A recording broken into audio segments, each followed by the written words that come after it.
Marie Antoinette, the last queen of France before the French Revolution, remains one of history's most controversial figures. Born an Austrian Archduchess, she became entwined with France's fate through a political marriage designed to solidify alliances.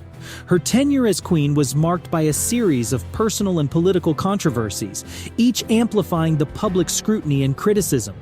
From her lavish lifestyle in the opulent courts of Versailles to her alleged indifference to the suffering of the French people, Marie Antoinette's actions, or at times the mere rumors of her actions, stirred intense debate and dissatisfaction. In this video, you will explore the complexities surrounding her life, dissecting the blend of truth and myth that has shrouded her legacy. Born in Vienna in 1755, Marie Antoinette was the 15th child of Holy Roman Emperor Francis I and Maria Theresa.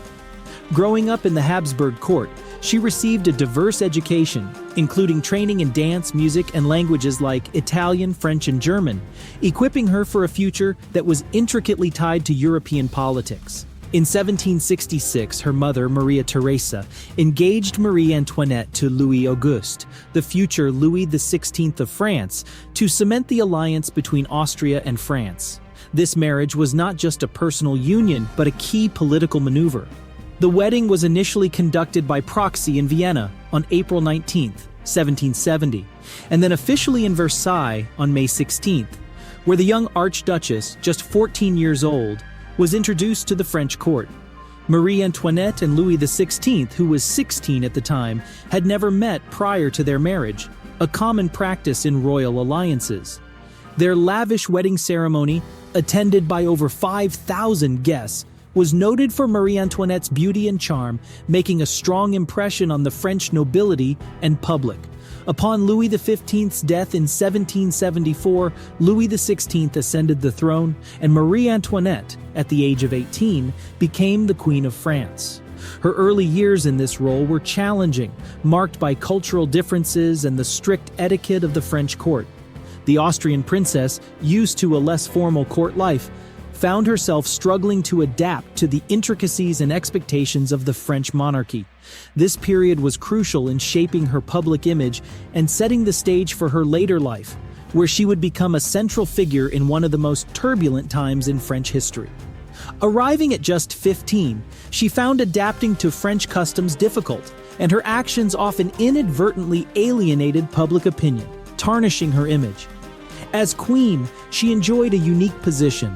Unlike her predecessors, engaging actively in court entertainments, influencing theatrical productions, and patronizing artists like painter Elizabeth Vigée Lebrun.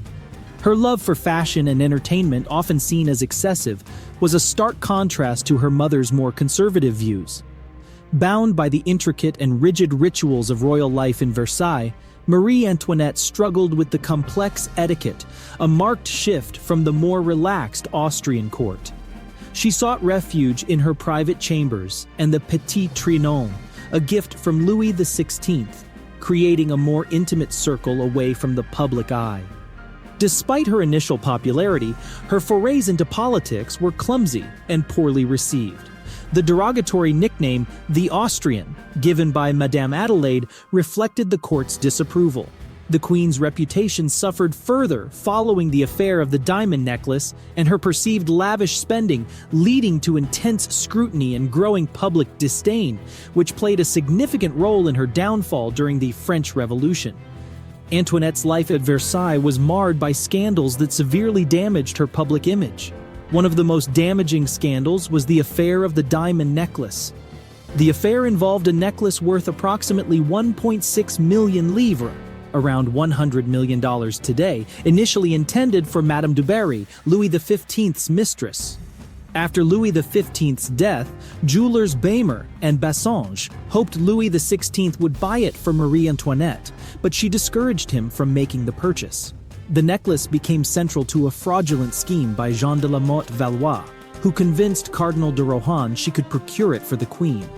The cardinal was misled by forged letters and a prostitute impersonating the Queen. When the jewelers demanded payment, Marie Antoinette's lack of knowledge about the necklace was revealed.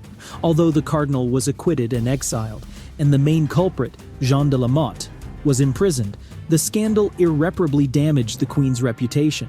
Her extravagant spending habits and lifestyle choices also contributed to her negative public image. Despite her initial efforts to portray a regal image, her frequent court painter, Elizabeth Vigée-Lebrun, depicted her in a less formal style, which was perceived as lacking dignity. Paintings like Marie Antoinette with a rose sparked controversy for depicting the Queen in what seemed like her underwear, intensifying public criticism. Her spending on fashion and parties, especially during a period of financial crisis in France, further alienated her from the public. This disconnect with the common people, exacerbated by her political naivety and foreign origins, led to a growing perception of her as out of touch and contributed significantly to her tragic fate. She was so disconnected from the people that one day, upon hearing that the people of France were so impoverished that they had no bread to eat, Marie Antoinette, in a moment of profound disconnect from the struggles of her people, is said to have responded nonchalantly, "Let them eat cake." This phrase, though elegant in its simplicity, betrayed a staggering ignorance of the plight of the commoners and a callous disregard for their suffering. Her statement quickly spread among the populace, fueling the flames of resentment towards the monarchy. It became a symbol of the decadence and insensitivity of the French aristocracy, contributing to the growing revolutionary fervor that would soon engulf the nation. The French Revolution, a crucial turning point in the history of France, significantly affected both Marie Antoinette and the royal institution.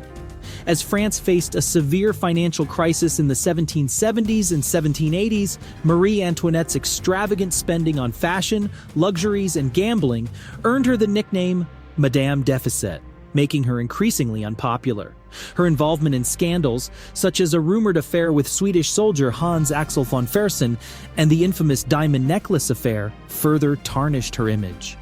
Despite these rumors being largely unproven, they contributed to her becoming one of the most hated figures in France during the Revolution.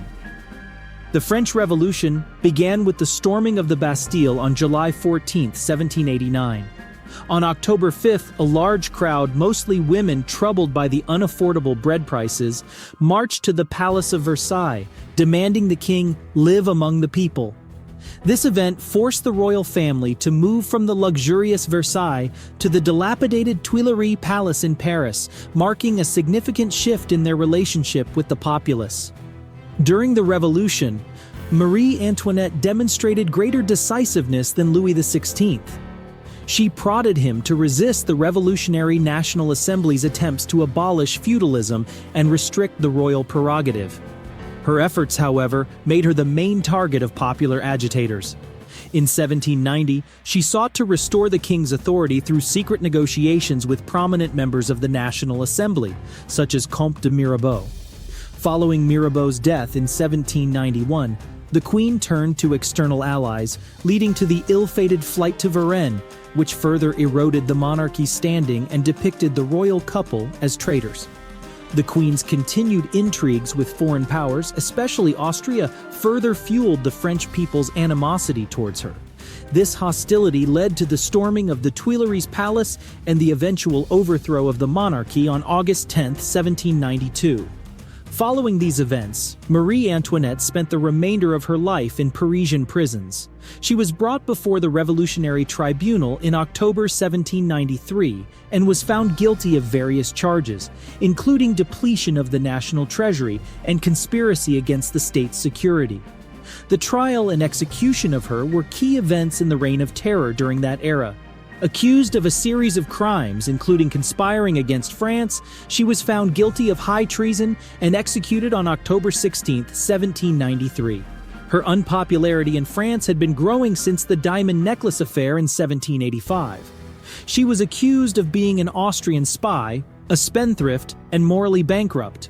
Her imprisonment followed the storming of the Tuileries Palace in August 1792, alongside her family. After Louis XVI's execution in January 1793, Marie Antoinette remained imprisoned, although initially not charged with any crimes. Revolutionary leader Maximilien Robespierre demanded her trial, accusing her of passing military secrets to France's enemies. Her nephew, Holy Roman Emperor Francis II, showed no interest in negotiating her release, fearing it would provoke her trial. She was subjected to emotional torment, particularly when her son, Louis Charles, was taken away, supposedly for security reasons. This act was part of an effort to re-educate him in the spirit of republicanism and to erase any royalist tendencies. Her trial began on October 14, 1793, with charges mostly based on rumors and hearsay. Despite her composed defense, the Committee of Public Safety had already decided her fate, influenced by Hebert, who sought her execution. In her final hours, she wrote letters expressing her love and regrets to her children and sister-in-law. Marie Antoinette was executed in the afternoon, her death marking one of the first high-profile victims of the Reign of Terror. Her execution symbolized the end of royalist France and the deep-seated resentment towards the monarchy. Marie Antoinette's life story is a tale of scandal and tragedy. Her journey from the royal courts of Austria to the guillotine during the French Revolution reflects the profound shifts in social and political sentiments of the era.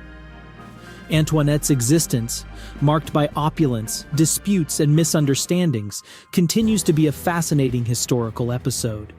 It demonstrates the repercussions of a gap in understanding and connection between those who govern and the governed. How do you think Marie Antoinette's story might have been different if she had navigated the challenges of her time in another way? Until next time, keep exploring history with us.